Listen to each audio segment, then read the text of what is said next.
యేసుక్రీస్తు నామములో మీకందరికీ శుభాభివందనాలు తెలియజేస్తూ ఈ ఉదయకాలం నా ఈ ఆత్మీయ ఆహారం అనే కార్యక్రమానికి మిమ్మల్ని ప్రేమపూర్వకంగా స్వాగతిస్తూ ఉన్నాను. Good morning to each and everybody.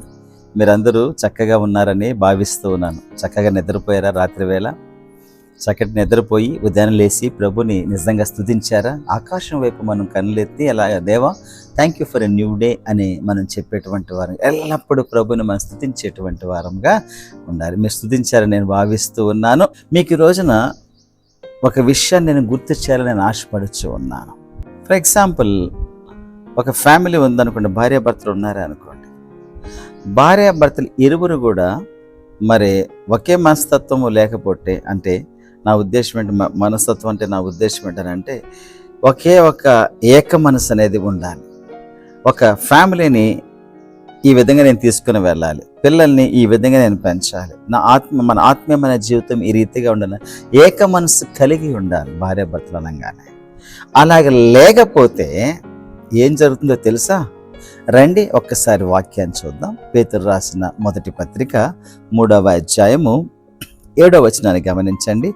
అటువలనే పురుషులారా, జీవమను కృపావరములో మీ భార్యలు మీతో పాలువారై ఉన్నారని ఎరిగి ఎక్కువ బలహీనమైన ఘటమనే భార్యను సన్మానించి, ఇప్పుడు చూడండి, మీ ప్రార్థనలకు అభ్యంతరము కలగకుండానట్లు జ్ఞానము చొప్పున వారితో కాపురము చేయుడి.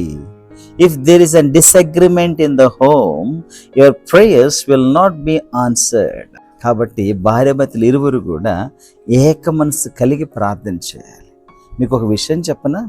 మేక్ ఇట్ ఏ పాయింట్, ప్రతిరోజు కూడా భార్యాభర్తలు ఇరువురు కలుసుకొని ప్రార్థన చేసుకునేటువంటి అలవాటు ఉండాలి. అప్పుడు ఏక మనసు ఆటోమేటిక్గా వస్తుంది.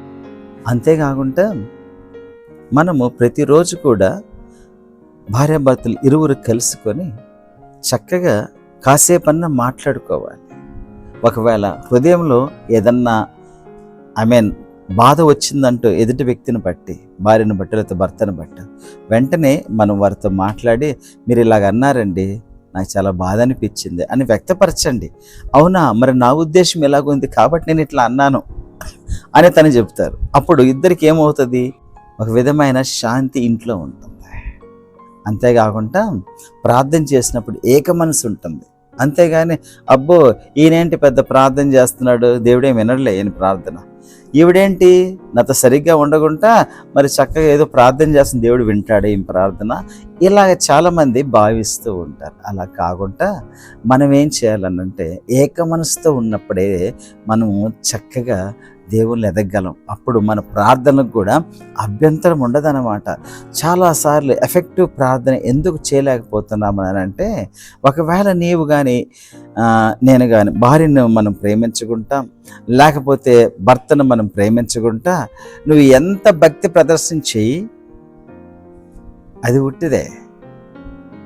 ప్రార్థనలకి నిజంగా జవాబు రావాలని అంటే మీ ప్రార్థన చూడండి, మీ ప్రార్థనలకు అభ్యంతరము కలగకుండానట్లు జ్ఞానము చొప్పున వారితో కాపురము చేయుడి.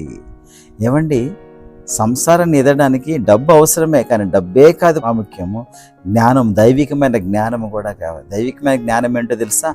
ఏకత్వముగా ఉండాలి.